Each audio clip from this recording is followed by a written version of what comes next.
Hello once again. So this time, I'd like to present the definition and an example of graph coloring. So the motivation is that of, well, how many colors do we need to color a map on a piece of paper? Well, first I'll start with the formal definition, and then we'll go for a particular example. So let G, with its set of vertices and edges, be a simple graph. So we say that a coloring of G is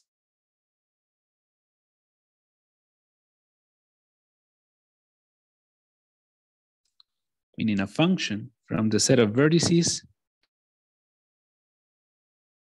we're going to call the palette, such that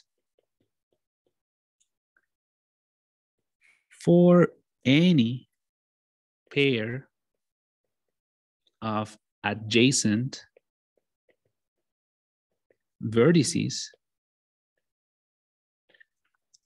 U, V in G,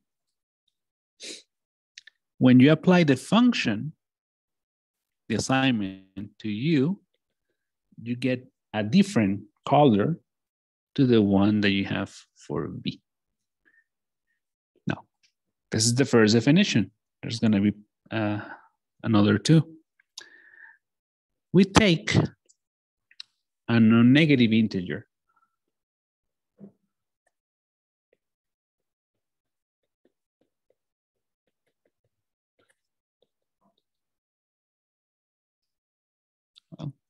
we would say that G is n-colorable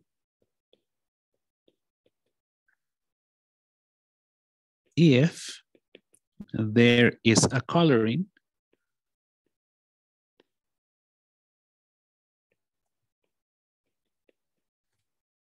of G such that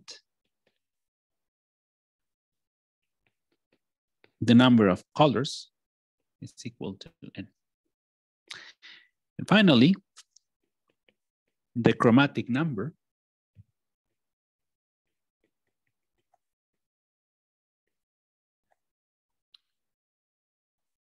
of G is the smallest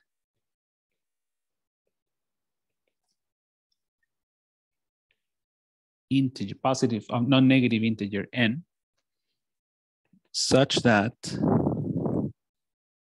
G is n-colorable.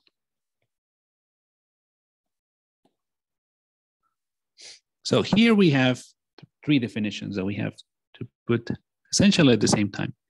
That of coloring, which is a map, n-colorable, meaning the ability to color a graph with n colors, and, well, the chromatic number, which is the least number of colors needed to color a graph. So now, I'll provide an example as some motivation for this definition.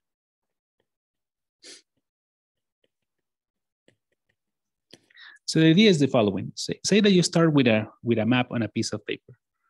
A map of, let's say, some imaginary region, right? Like this, then something like this, something like that. And this is our map. Now, from this one, we're going to construct a graph modeling this map. And what will be that? Well, for every region that we encounter in this map, we're going to provide a vertex. So I'm going to label those regions as 1, 2, 3, 4, and 5. And now we're going to say that any two vertices are adjacent whenever they have a border. So for example, we would say that region 1 and 3 are adjacent, while region 1 and 4 are not. So that will provide the following construction. So I'm going to indicate now my graph, 1, 2. They are adjacent. Region 3 is adjacent to both 1 and 2. While region 4 is adjacent to 3 and also adjacent to 2. And lastly, region 5 is only adjacent to 4. So there we go. Here's our graph. Now, what would be the association with the coloring? So all that I need to do is to be able to color it.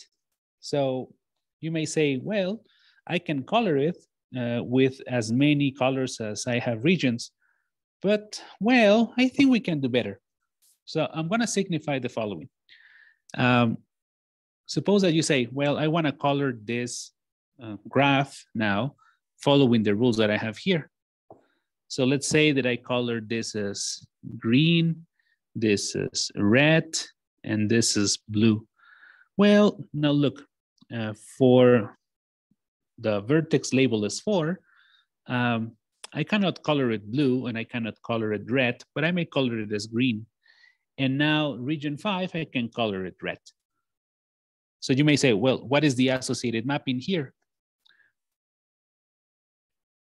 We have that the coloring is now this function that goes from the set of vertices, which is that of 1, 2, 3, 4, 5, into the set of colors, green, red, blue, where you have that C of 1 is G, C of 2 is R, C of 3 is B, C of 4 is G, and C of 5 is R.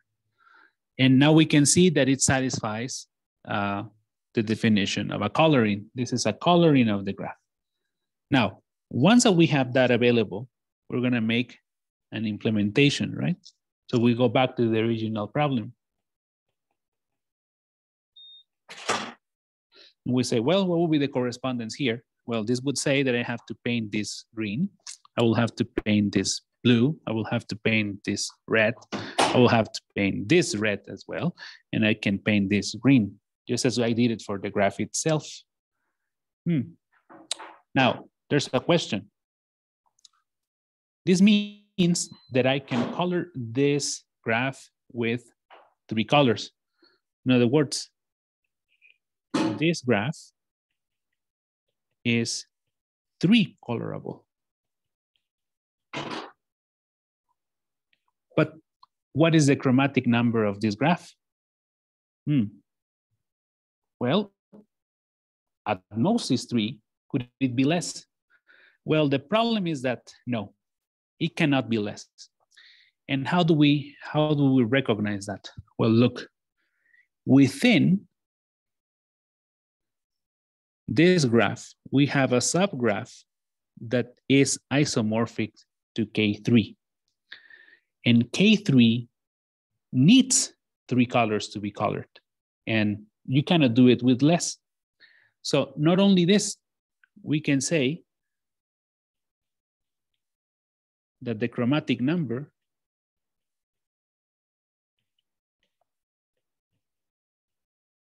is 3 for this graph.